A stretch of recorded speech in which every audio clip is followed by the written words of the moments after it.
What's up, guys? So, Julie Ioffe from, I think, GQ magazine, that's where she is now. She just consistently turns out the most horrible tweets. What was. I mean, she made a horrible tweet about Trump. Was it like an incest accusation or something like that? She's just consistently turning out tweets that would make an ordinary American go, yuck, that's disgusting. So she made this latest tweet was about how uncomfortable it makes her feel when people wish her Merry Christmas. And she's tired of it. Absolutely tired of it. It's annoying. People should start wishing her Merry Christmas. She just finds it exhausting.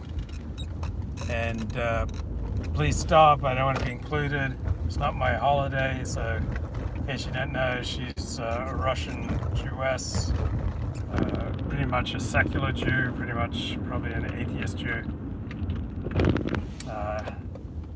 Had that thing with Richard Spencer a couple of years ago. So now she's complaining about people wishing her Merry Christmas. And she has a lot of these horrible tweets, but I don't think it's because she's a horrible person. I think she's just a representative of the way incentives work these days. I don't recall Julie Ioffe ever having any original insights. She just reacts to incentives, and the incentives are to complain. Complain about the majority, complain about the oppression of the coalition of the fringes, and to get in touch with the negative feelings about white Christian America and complain about it. Because she's being consistently rewarded for that, as have many American blacks and Latinos and Asians and Indians. Like, the incentives line up so that you're only regarded as authentic to your group if you're complaining about the white Christian majority. It's about the only thing that the coalition of the fringe has in common is complaining about the white Christian majority. And you see a lot of media coverage about angry women and their complaints. And in general, I don't blame the women. Once again, they're just responding to the incentives. The incentives as a woman is to be aggrieved. The incentives as a Jew in America is to be aggrieved, as a black, as a Latino, as Asian. Just be angry, be aggrieved. That's what the media loves to publish stories about, these angry minorities lashing out at the white Christian majority, talking about how exhausting it is to be a minority.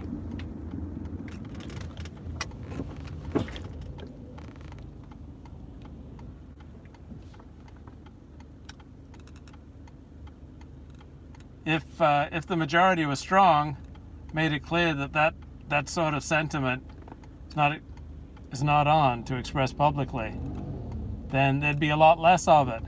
So actually, I think I primarily blame the majority. I blame white Christians for creating a situation where there are all these incentives to be angry at white Christians, to be annoyed with white Christians, to express how exhausted white Christians make you feel. White Christians are the dominant group in America, so they are responsible more than any other group for the direction of this country. And the direction of this country over the past 50 years has been negative. And white Christians shouldn't put up with this nonsense of nurturing anti-white, anti-Christian rage and resentment. It used to be that minorities only existed dependent on the goodwill of the majority. Okay, I don't know what happened there. So, yeah, it used to be that majorities only existed dependent on the goodwill of the minorities only existed depended on the goodwill of the majority. Now, the majority can't do anything of the majority. Now, the majority can't do anything unless minorities sign off on it. Like the majority can't even say Merry Christmas unless the minority sign off on it, that it's okay for the majority to celebrate Christmas. So you can always find something negative in every situation. Jews can always find something negative in being a minority. In some ways it is a little tough being a minority because you're out of sync with the rest of the population in some respects. So therefore you have a choice. You can go to Israel and you can be part of the majority. If you don't choose to live in Israel, you are choosing to live as a minority, then stop complaining about it. Because every action has a reaction. Every action has a reaction. It's not like minorities can just indefinitely bully and belabor and manipulate and irritate majorities without any consequences. That's not how the world works. For every action, there's a reaction. So every time some Jew like Julie Yoffe complains about Christians celebrating Christmas and wishing her Merry Christmas, there's going to be a number of non-Jews who are going to say, I'm just tired of this Jewish BS. I'm tired of this whining by minorities. Now, I know most Jews, once they learn about the Jewish question, hate the Jewish question. Yeah, that's a good point, John Harris. Yoffe is just a big shit tester. Yeah, because I think, as I think about it out loud with you, it's really, this is on the majority. This is on the white Christian majority to put up with this kind of nonsense, to encourage it, to incentivize it, to nurture it. That's on you, bro. I mean, these whining minorities don't like it when white Christians celebrate Christmas. They should be smacked spiritually. Not literally, I don't want any criminal acts of violence, but there should be very strong incentives built in that this kind of behavior is acceptable. It used to be, until the 1960s, Jews in America overwhelmingly, at least in public, identified as Americans. They didn't primarily identify as Jewish Americans. They just identified publicly as Americans. They never allowed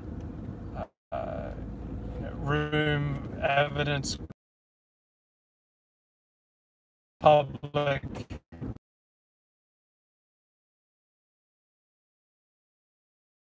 That's what the majority of Americans insisted on. The majority of Americans prior to the 1960s did not like the idea of hyphenate Americans, Italian Americans, Jewish Americans, African Americans, Asian Americans, Latino Americans.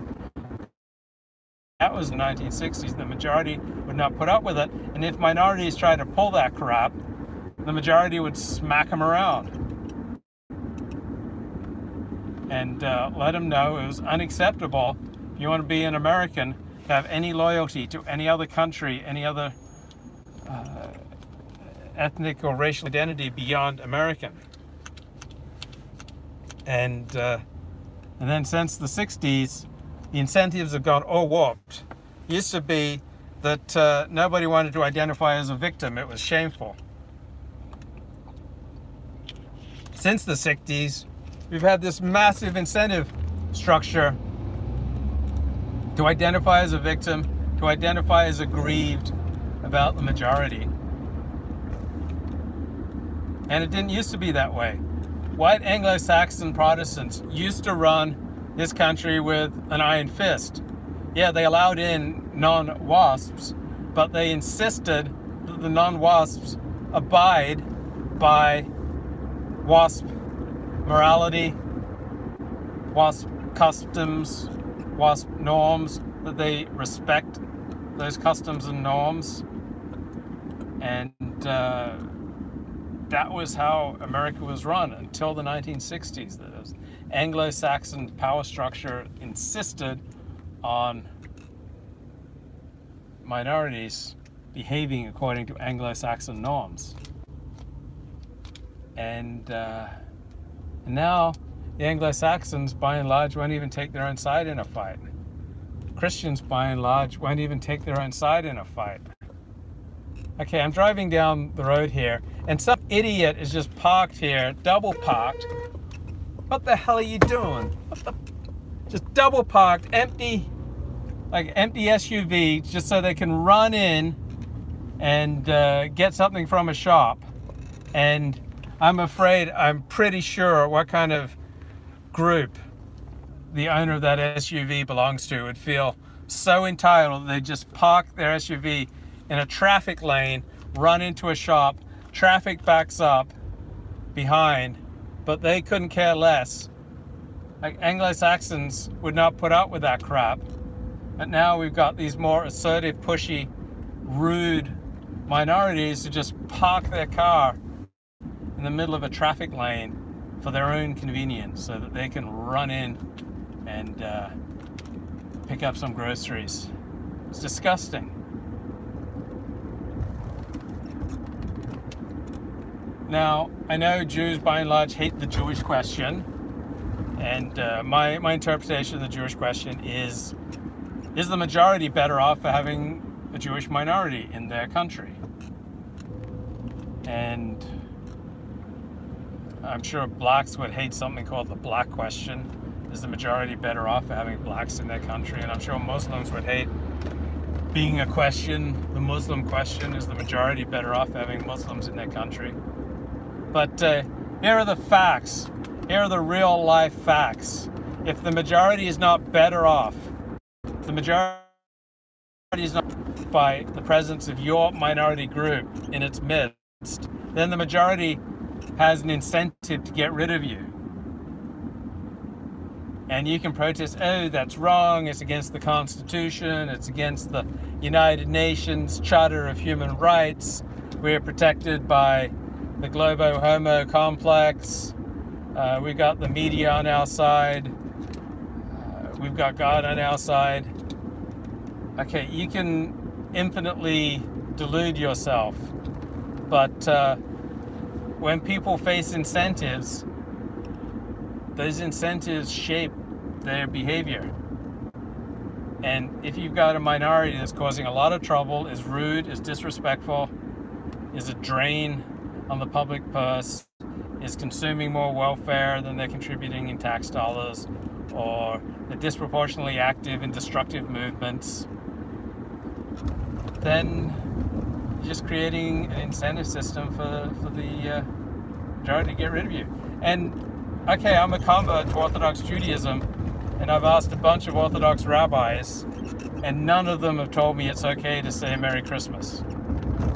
All right, so if I return the Merry Christmas blessing with Merry Christmas, then I'm not being authentic to my Judaism, my Yiddishkeit, my conversion to Judaism. I know a lot of you say, great, could not care less, don't care how authentic you are to your conversion. If you don't want to say Merry Christmas, we don't want you in our country. So I understand that argument. Other people would say, be who you are, bro. Don't cuck. There's no need to be rude about it.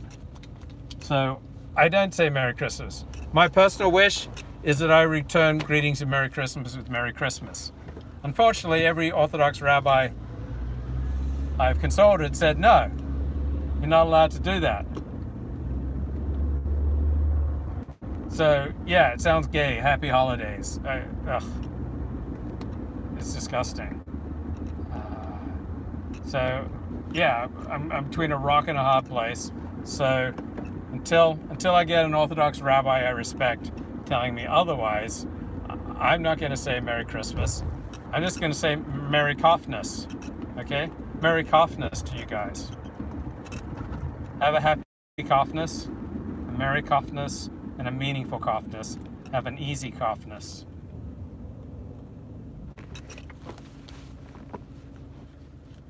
But even if you're not going to join in and saying Merry Christmas, like, don't be a jerk about it, like Julia Ioffe. I mean, that's just fueling rage. Like, minorities are blessed to be able to live here in the United States of America with equal rights and, you know, abundant opportunities, and to just extend your middle finger to the majority, it's just incredibly self-destructive. It's irritating, annoying for the majority, and eventually people just flip.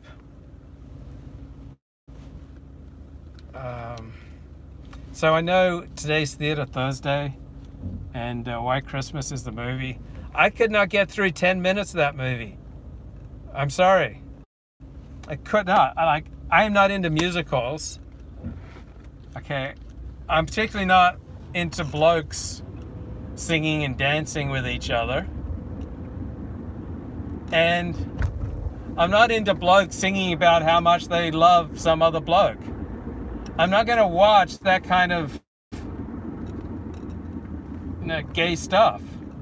So I really tried to watch White Christmas yesterday. I stuck it out till about the 10-minute mark. And then the troops start singing and dancing about how much they love the general. I'm not into that. Okay?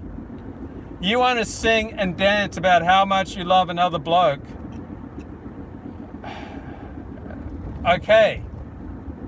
I'm not going to put you in a camp. But I don't find that entertaining. Like, I'm not into that kind of gayness, okay? If that's, you know, that's your thing, that's your thing. But I'm not into dudes singing and dancing all ecstatic about how much they love another dude. Okay? From where I come from, you don't do that. And I'm just not into dudes singing and dancing. In fact, I'm not even going to watch a movie with good-looking women singing and dancing. I'm not into bloody musicals. I'm not a homo. I know a lot of you think, oh, Luke, he streams a lot, he must be a homo. I'm not a homo. I'm not into bloody musicals. I'm not into musical theater. I'm not into all this puffed stuff. It's not how I was raised. I just don't enjoy seeing bloody poofters dancing around, singing about how much they love other poofters. It's not my thing. Like, is there anything more stomach-turning than seeing a bunch of blokes, like, prancing and dancing around, and I'm told, oh, this is a great movie? To me, a great movie is not looking at blokes dancing and singing how much they love other blokes. I don't really enjoy looking at blokes dance. That's not my thing. Like, 60 blokes dancing just doesn't do anything for me. 60 blokes dancing and singing in a musical called White Christmas about how much they love the bloody general. That's not how I roll. I like football. Musicals can be very pleasant. Yeah, I'm sure they can if you're a homosexual. Okay? And that's fine. You should live and be well. I don't want to see you beaten up for it. All right? But as a heterosexual man, I'm not into bloody musicals. I'm not into poofters dancing and prancing and singing about their love for other blokes. That's not how I roll, man. And I bloody well gave this movie a shot. I hung in there for like 2 bloody musical singing and dancing numbers. And I just could not take it anymore. I just... Guys prancing around is not my thing. My thing is watching 300-pound dudes smash into each other on a football field. Like, my thing is like watching car crashes in Russia or in China. So, I'm sorry, White Christmas, not for me.